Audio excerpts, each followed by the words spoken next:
بلدنا بتحلم بالنهار لما يعدي على الدروب ويغني قدام كل دار. النهارده هنتكلم على من سلم مصر للإخوان.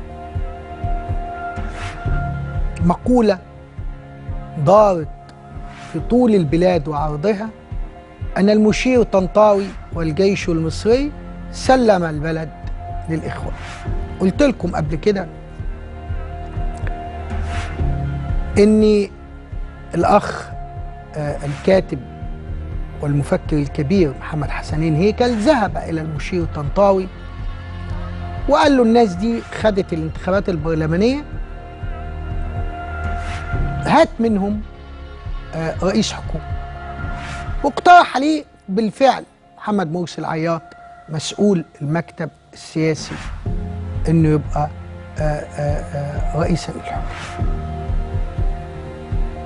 المشير قال له قولة مشهورة وهيكل موجود، قال له انت عايزني يا استاذ هيكل اسلم البلد بايدي للاخوان؟ طيب اذا المشير ما سلمش البلد للاخوان واذا الجيش ما سلمش البلد للاخوان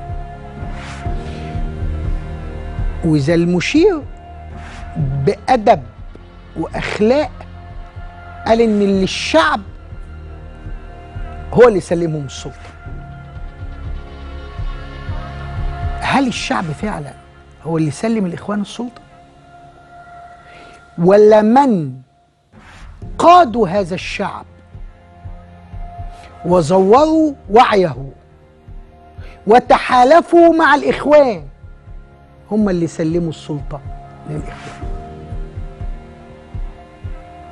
الغريب إن هذه الوجوه وهذه الأسماء وهؤلاء الناس اللي هنعرض ليهم مش بس النهارده وبكره والاسبوع اللي جاي والاسبوع اللي بعده ما زالت فاعله على الحياه السياسيه، ما زالت تحاول ان تقتنص الفرص مره اخرى لتتسيد على هذا الشعب فتحركه وتحرك اتجاهاته الفكريه والسياسيه فتضعه في حجر الاخوان مره اخرى. لما كنا بنقول لهم طريقتكم دي هتؤدي للاخوان، يا جماعه ينفع انتوا بتاريخكم دوت واحد يبقى متحدث رسمي باسم التحالف اللي بيقوده الاخوان، واحد يبقى متحالف معاهم، واحد يدور معاهم في الشوارع يروج ليهم ويتكلم على انهم قوى سياسيه وانه من حقها ومن حقها ويتحالف معاها عشان مقعدين دول ثلاثه؟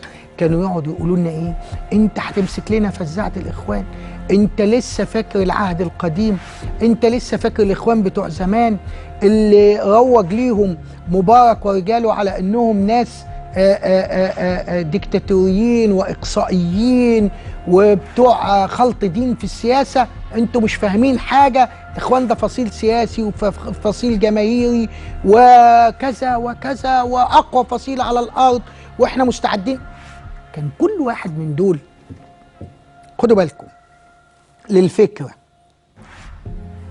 الحالم برئاسه الجمهوريه كان عنده احساس وتصور ان الاخوان يريدون مجلس النواب.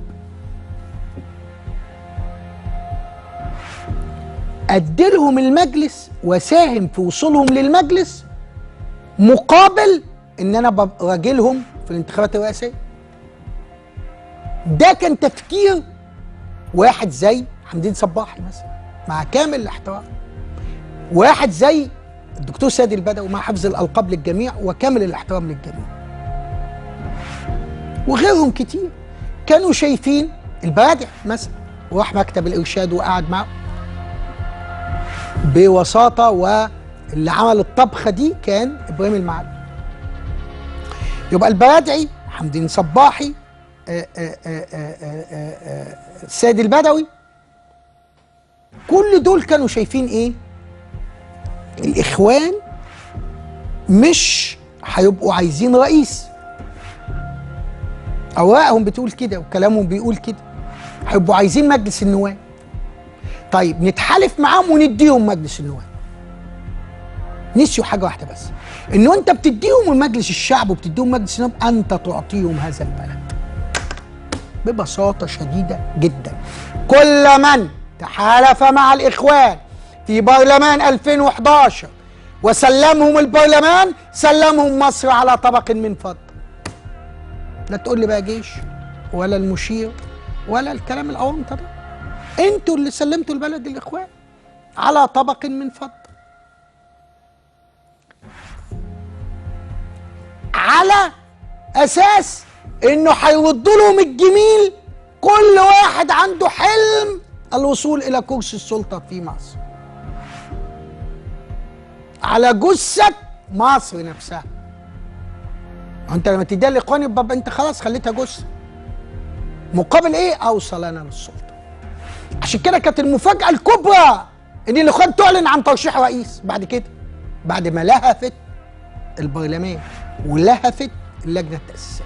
خلاص انا بعد كده فاضل لي ايه؟ رئاسة الجمهورية والبلد تبقى معايا. طب اديها لمين؟ الحمدين ليه؟ ولا السيد البدوي ليه؟ ولا للبرادة ليه؟ ولا اديها للناس دي ليه؟